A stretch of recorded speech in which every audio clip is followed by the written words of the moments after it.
The city of Manila lies one of, if not the most historical location in the Philippines. In the walled city of Intramuros, where art and function has encompassed its structures for centuries, lies new technological ways to help the environment. And now, it might even change the country's history forever. Let's talk about that.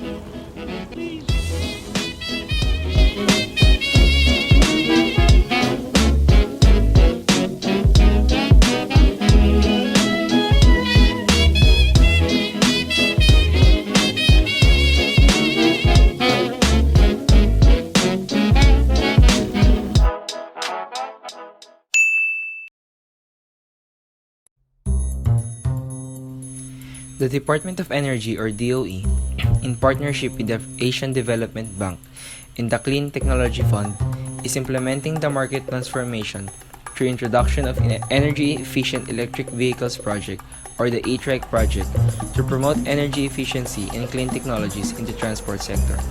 It aims to reduce the sector's annual petroleum consumption by 2.8%. And to avoid CO2 emission of estimated 259,008 tons annually by shifting to 100,000 electric tricycles. In 2012, the DOE conducted a nationwide contest for the best e-trike design, which solicited 180 design entries from the academy. Public and private design practitioners using the top 3 winning designs. The DOE through ADB commissioned an electric vehicle consultant to come with the improved DOE e-trike designs model and focus on the safety and structural integrity aspects. The introduction of e-trikes with lithium-ion battery technology is envisioned to pave the way for increased safety standards and improved environmental compliance, which complements the government's plan to support e-vehicle business. Including e-trikes, flow of new investment started pouring in the second half of 2013, and as of the end of 2015, there were 10 new companies engaged in the manufacturing of e-trikes and registered under the BOI Investment Priority Projects. This has translated to about 500 million pesos of fresh investments and more than 500 local jobs generated. Electric tricycles are now being widely used for private and public uses. Some electric tricycles that are traveling within Manila have their own routes like Quiapo to Divisoria. The minimum fare of the e-tricycles here in Tamuros is 25 pesos and 20 pesos for students. The route of the e-trike have stops on schools like PLM, Mapua, LPU, and Letran. It is very convenient for students and tourists alike since it is affordable, convenient, and environmental friendly. Bilhin nyo ng ticket pa eh!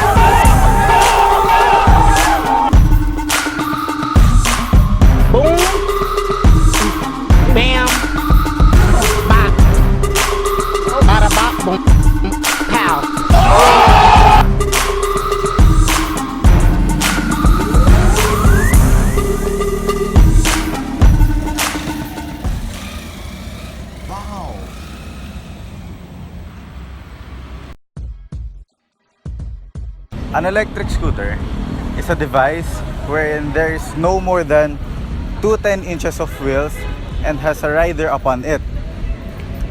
Like e-trikes, it is powered by electric motor, and here in Intramuros, Grab gave a customer at least 2 hours of riding it.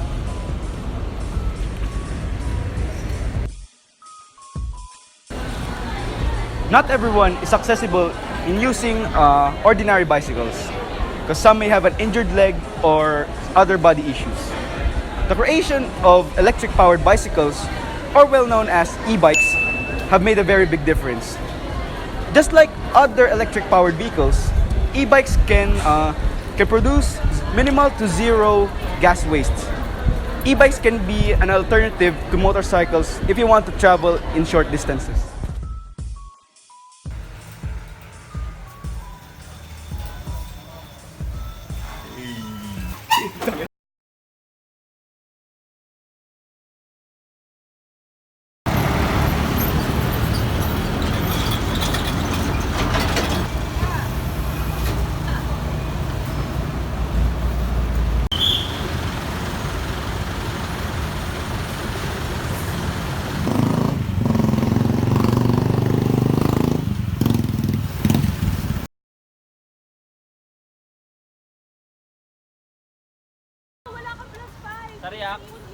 While several routes use the new e-trikes to transport passengers, a large number of cities and municipalities still rely on the pollutive petrol-powered tricycles.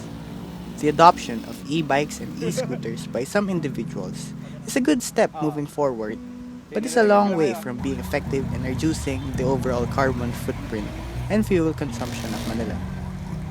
The initiative is, however, catching on in other areas. The Department of Science and Technology has made plans with universities from Region 2 to create an e-trike hub to serve as a production and staging site for the primary transport means of Tuguegarao, the trike capital of the Philippines. E-trike donations have also been made to Las Piñas, Muntinlupa, and Valenzuela to further the momentum of this movement. With many commuters relying on trikes for their means of mobility in Manila, more steps should be taken for the widespread adoption of this measure.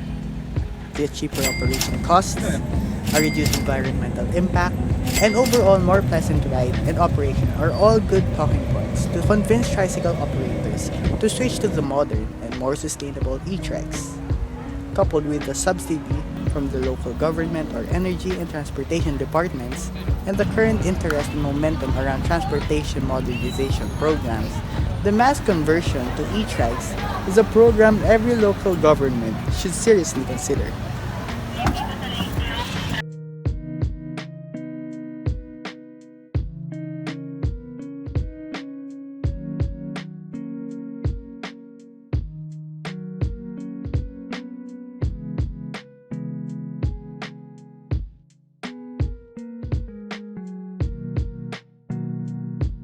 Scoot, scoot!